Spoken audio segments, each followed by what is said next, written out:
Bharat Iran का मित्र है और इजराइल का भी। भारत के हित पश्चिम एशिया में है और अमेरिका में भी है।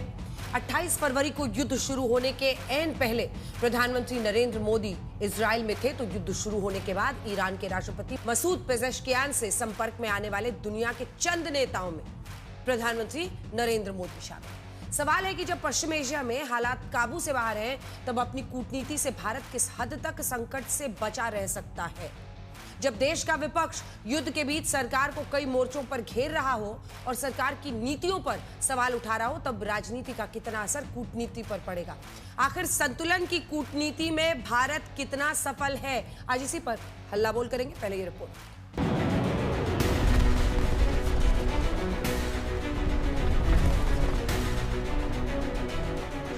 मध्य पूर्व में जंग, भारत में सियासी युद्ध।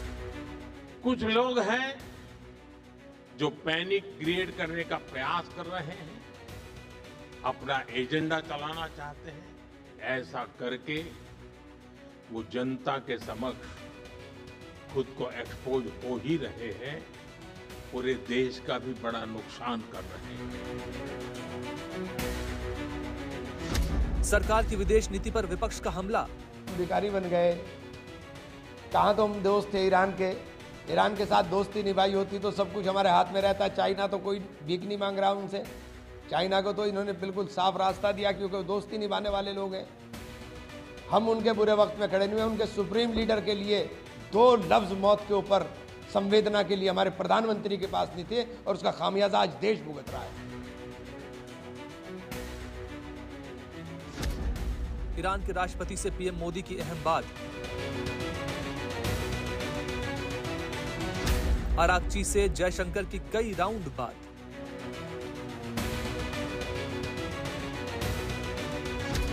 होर्मुज से भारतीय जहाजों के निकलने का रास्ता होगा साफ।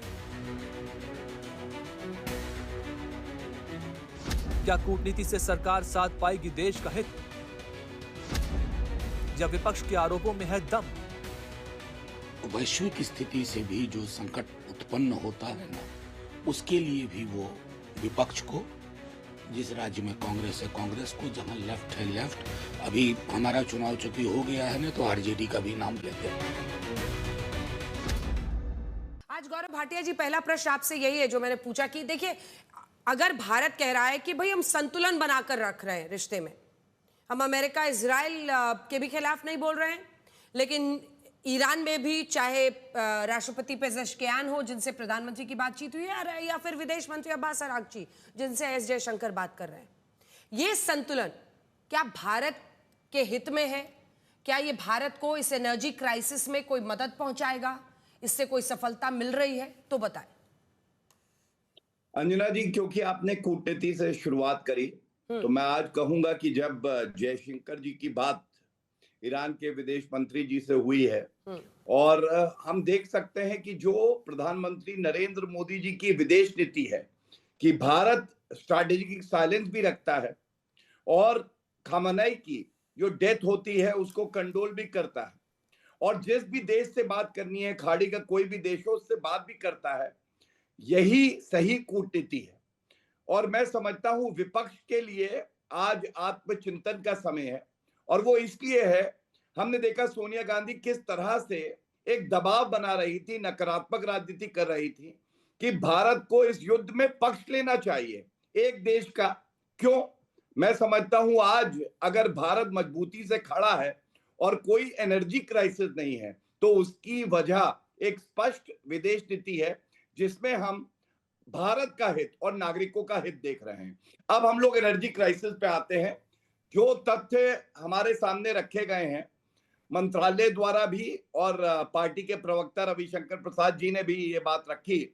देखिए, सबसे पहले हम जानते हैं कि क्रूड ऑयल की कोई कमी भारत में नहीं है। आम जनता को क्या बढ़ा हुआ दाम देना पड़ रहा है? नहीं। हमारे पास 8 हफ्ते के रिजर्व हैं। ये अपने आप में दर्शाता है किस तरह से प्रोएक्टिवली, दूरदर्शिता दिखाते हुए ठोस निर्णय लिए गए।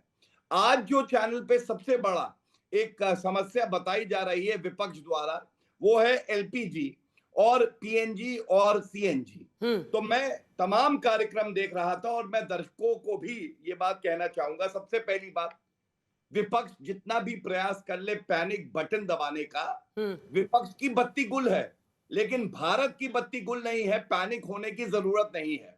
ये विपक्ष का काम है।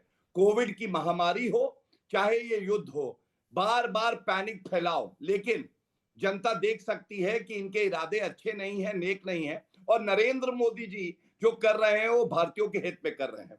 दूसरी बड़ी बात हमें समझना होगा, एलपीजी का जो उत्पादन घरेलू है, इसमें करीब 30%, देखिए अंजना जी, 11 मार्च को 25% ये ज्यादा था जो हम लोग प्रोडक्शन कर रहे थे, 12 मार्च को 28% और आज 30%। ये क्या दर्शाता है? ये दर्शाता है कि भारत स्वयं में भी इतना सक्षम है कि हम लोग सुनिश्चित करेंगे जो घरेलू गैस है उसमें किसी को दिक्कत ना हो। लेकिन जमाखोरी की बहुत तस्वीरें आ रही हैं। हाँ, वो गौरव जी कौन रोकेगा? आप ही सरकार है। नहीं, बिल्कुल। देखिए, अब जमाखोरी पे मैं एक बात कहूंगा, जहां तक घरेलू गैस की बात है कोई कमी नहीं है। और एक अपील की गई है अंजना जी, जो बात मैं पूरी करना चाह रहा था, वो बात यह है कि पीएनजी जो पाइप्ड नेचुरल गैस है इसकी तरफ लोग जाएं। जमाखोरी की जो आप बात करते हैं, मैं आपको 3 उदाहरण देता हूं। झांसी में 524 उत्तर प्रदेश में ये ट्रक गायब बताया जा रहा था जिसमें कि गैस सिलेंडर थे, ये पकड़ा गया।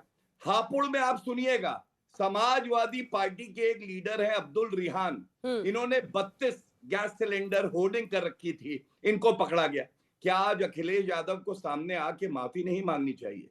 क्या अखिलेश यादव को ये नहीं भदौरिया जी वो बताना सीधा चाहिए? आरोप लगा रहे हैं, एक जवाब आप दीजिए, उसके बाद आगे बढ़ेंगे। भदौरिया जी वो कह रहे हैं कि आपका नेता, आपका कार्यकर्ता, वो कह रहे हैं कि जमाखोरी कर रहा था। अनुराग जी, देखिए सवाल ये है, फिर से लगी कतार है, फिर से मारामार है, जनता फिर परेशान है और बीजेपी कहती है विपक्ष जिम्मेदार है। अपने ऊपर कोई जिम्मेदारी नहीं लेनी है। ये कहिए आप जिम्मेदारी से भाग रहे हैं। अगर कोई कालाबाजारी करता है तो सरकार की जिम्मेदारी होती है उसको पकड़ना, उसको जेल में डालना, चाहे कोई भी हो। आप ये कह के नहीं बच सकते। ये जो लाइनें लगी हुई है ना सिलेंडर, ये लाइनें लगी हैं जो आपका चैनल आज तक भी दिखा रहा है, दूसरे चैनल भी दिखा रहे हैं, तो ये क्या अफवाह फैला रहे हैं? क्या मैं पूछना चाहता हूं भारतीय जनता पार्टी प्रवक्ता से, सारे चैनल अफवाह फैला रहे हैं? 60 रुपए आपने बढ़ा दिया, आप बताइए 60 रुपए एलपीजी में आपने बढ़ा दिया तो कह दिया अफवाह है। बोल दीजिए ये भी अफवाह है कि 60 रुपए बढ़ा नहीं है, ये विपक्ष अफवाह उड़ा रहा है कि 60 रुपए बढ़ गए हैं। कमाल है, जनता परेशान, उसकी चिंता नहीं है, बस विपक्ष को टारगेट करना है। अगर आपने विदेश नीति सही की होती तो मैं आपको बताता हूं, चाइना के साथ तो अभी आप ही गलबैयां कर रहे थे ना, झूला झुला रहे थे। उसके बाद हमारे कितने 20 जवान को उन्होंने शहीद कर दिया था। उसके बाद आप कहां गलबैयां करने गए? आप गए पाकिस्तान में। पाकिस्तान में आप गए उनके क्या पाकिस्तान से मिलने के लिए उनके प्रेसिडेंट से, लौट के आए तो क्या हुआ? पुलवामा हुआ, पठानकोट हुआ और पहलगांव भी हो गया। कौन है जिम्मेदार? अब आगे आप उनके पीछे, अमेरिका के पीछे। अब की बार ट्रंप सरकार, फिर क्या हुआ? ट्रंप सरकार ने क्या किया? जैसी ट्रंप सरकार आई आप पे 150% का टैरिफ बढ़ा दिया, फिर 18% कर दिया, 125 अभी भी कर रखा है, पहले 2-3% लगता था। अब चले जाइए आप ईरान के पास आ जाइए। ईरान से हमारे संबंध हमेशा से अच्छे थे, कभी खराब नहीं थे। ईरान चाहे 1990 हो चाहे 1999 हो, जब तालिबान के साथ हमारे रिश्ते अच्छे नहीं थे, तब भी वो कहता था नहीं, जो हिंदुस्तान है वो सही है, हिंदुस्तान हमारे साथ ही खड़ा दिखाई देता था। आपने ईरान के साथ रिश्ते अपने खराब किए। चारवा जो वहां पोर्ट है, किसने आपके साथ बना रहे थे? ईरान के साथ चारवा पोर्ट इसलिए बना रहे थे कि हम वहां से अपना माल आसानी से ले जाते, पाकिस्तान ले जाने की जरूरत नहीं पड़ती। तो आपने ईरान से रिश्ते क्यों खराब किए? आप चले गए इजराइल मिलने के लिए। तो सवाल उठता है कि आपकी जिम्मेदारी बनती थी, आपके रिश्ते आपको इजराइल से भी अच्छे रखने थे, ईरान से भी रखने थे, अमेरिका से भी रखने थे। आप किसी एक आपने रिश्ते अच्छे क्यों नहीं रखे? छोटा सा जवाब, फिर मैं सप्पल साहब के पास जाऊंगी। नहीं, एक सेकंड और ज्यादा नहीं है। हम कह 1 सेकंड और ज्यादा नहीं, 1 सेकंड। हमने कहा रूस से हमेशा से हमारे रिश्ते अच्छे थे, हमेशा से हम रूस से सस्ता तेल हमें मिलता था। ईरान तो हमें रुपए में भी तेल बेचता था, लेकिन रूस हमें डॉलर में देता था, लेकिन $4 से $5 सस्ता देता था। आज क्या हो गया? रूस से आपने खरीदना कम कर दिया अमेरिका के डर के मारे। पहले 2025 में हमने 2.1 मिलियन आपने बैरल खरीदा था, अब उसको घटा के आपने 1.16 मिलियन बैरल आपने कर दिया था जनवरी में। इसके मतलब आपने रूस से खरीदना कम किया। अब रूस आपने 10% बढ़ा के बेचेगा, क्योंकि आपने रूस का सम्मान नहीं किया। आपने अमेरिका से कहने पर रूस से तेल खरीदना बंद कर दिया था, मैंने कम कर दिया था। सवाल है आप रिश्ते नहीं अच्छे रखते किसी देश से, और फिर उसका जिम्मेदार कौन होता है? जब देश में हाहाकार मचता है तो जिम्मेदारी फैलाने लगते हैं। फिर आप चले जाएंगे 1947 में। 10 सेकंड हो गया, ठीक है।